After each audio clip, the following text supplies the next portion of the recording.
70 taon na ako ngayon. 70. At sa edad na to, tahimik na ang mundo ko, masyadong tahimik minsan.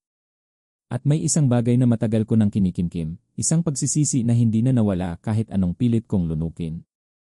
Hindi ko ito sinasabi para gumaan ang pakiramdam ko. Wala na ring gaanong gagaan. Sinasabi ko ito dahil pakiramdam ko, naubos na ang oras ko, at may mga salitang hindi dapat mamatay kasama ko. Araw-araw halos pare-pareho na lang. Gumigising ako ng maaga kahit wala namang kailangang puntahan. Sanay na ang katawan ko. Tumatayo ako, nagtitimpla ng kape, umuupo sa may bintana. Minsan may dumadaan na bata, minsan wala. Minsan may araw, madalas ulap. Doon ko naiisip, ganito pala ang dulo. Hindi dramatic.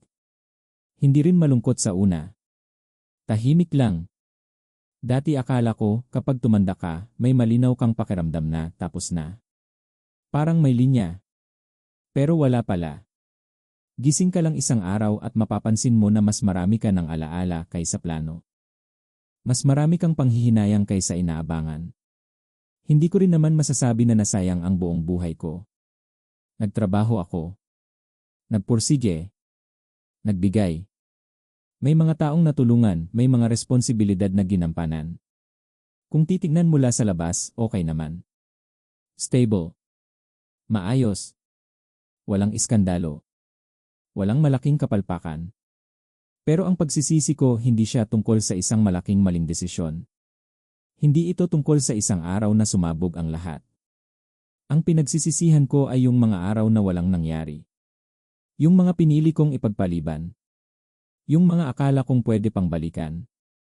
Noong nasa 20 anyos ako, pakiramdam ko sobrang haba ng buhay.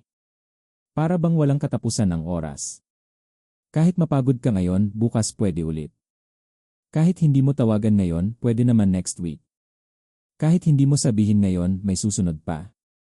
Nagtatrabaho ako noon sa isang opisina. Hindi naman pangarap pero disenteng trabaho. Kailangan ng pamilya kaya tinanggap ko. Laging overtime. Laging pagod.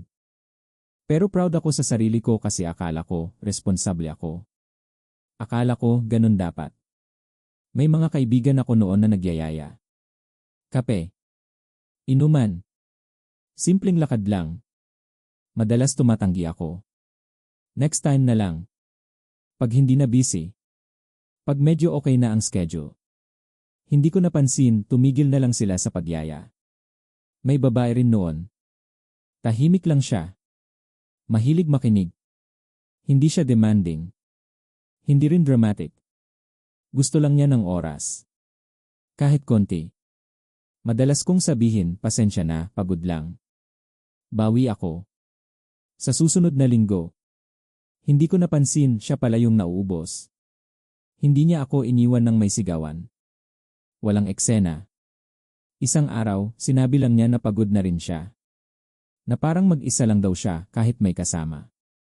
Hindi ko alam ang isasagot. Kasi sa isip ko, ginagawa ko naman lahat ng tama. Nagtratrabaho ako. Hindi ako nanloloko. Hindi ako pabaya, akala ko.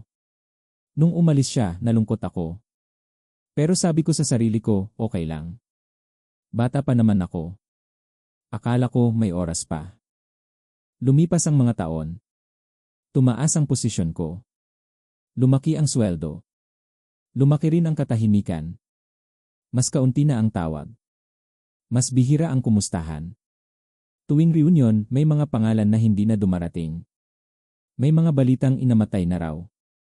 Saglit kang titigil, tapos tuloy ulit sa buhay mo. May pamilya rin ako kalaunan. Hindi ko sinasabing hindi ko sila minahal. Minahal ko. Pero madalas, wala ako. Nandun ang katawan ko, pero ang isip ko nasa trabaho. Kapag may kwento ang anak ko, nakikinig ako, pero kalahati lang. Kapag may reklamo, sinasabi ko, mamaya na. Palagi akong may mamaya. Akala ko, ang pagiging provider ang pinakamahalaga. Na balang araw, maintindihan nila. Nakapagtapos na ang lahat, pwede na akong bumawi. Hindi ko napansin, lumalaki na sila. Nagbabago ang boses. Nagkakaroon ng sariling mundo. At ako, unti-unting nawawala sa gitna.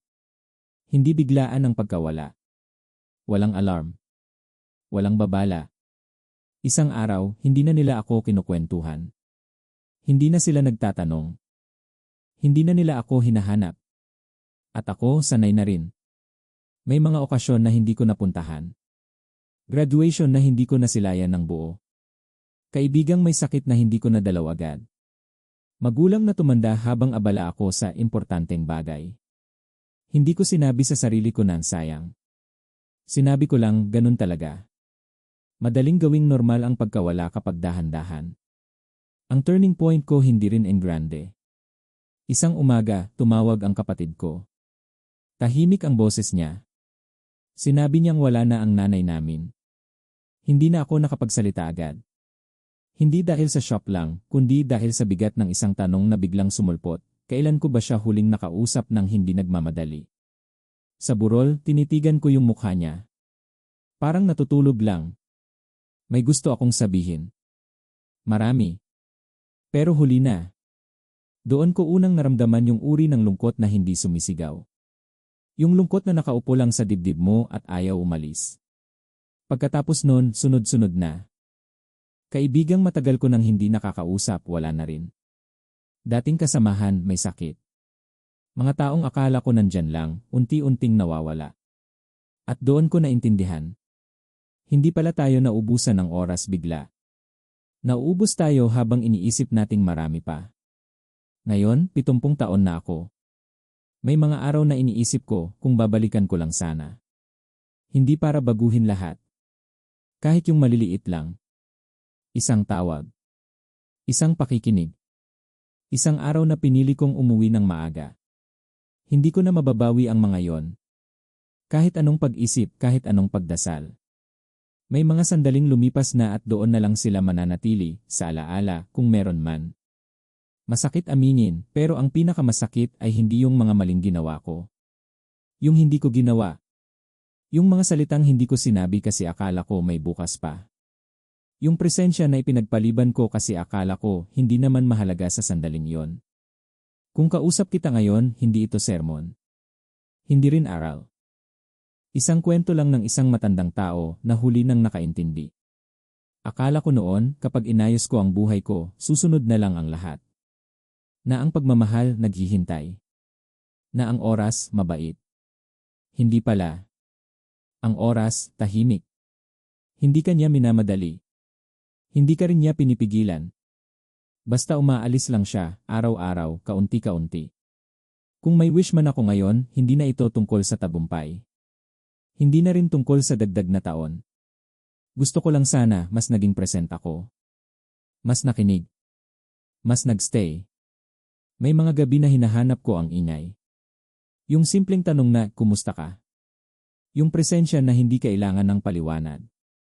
Minsan wala na. At kailangan mong tanggapin. Hindi lahat ng bagay pwedeng ayusin. Hindi lahat ng sugat pwedeng gamutin. May mga bagay na tinatanggap mo na lang nakasama ng pagtanda. Kung may natutunan man ako, ito lang, huwag mong ipagpaliban ang mga taong mahalaga. Hindi dahil mawawala sila agad. Kundi dahil dahan-dahan silang lalayo habang busy ka sa mga bagay na akala mo mahalaga. Hindi ko sinasabing alam ko ang tamang paraan ng pamumuhay. Pero alam ko na ngayon kung ano ang kulang sa akin noon. Kung nakikinig ka pa, salamat. Kung may naisip kang tao habang pinapakinggan ito, huwag mo na akong isipin. Isipin mo siya. Baka may oras ka pa. Ako tatanggapin ko na lang ang natira. Tahimik. Mabagal. At may kasamang pagsisisi na hindi na mawawala pero hindi ko na rin tinatakbuhan. Ganito pala kapag huli na. Hindi ka umiiyak palagi. Minsan, nakaupo ka lang, humihinga at inaalala ang mga pagkakataong akala mo babalik pa. Hindi pala.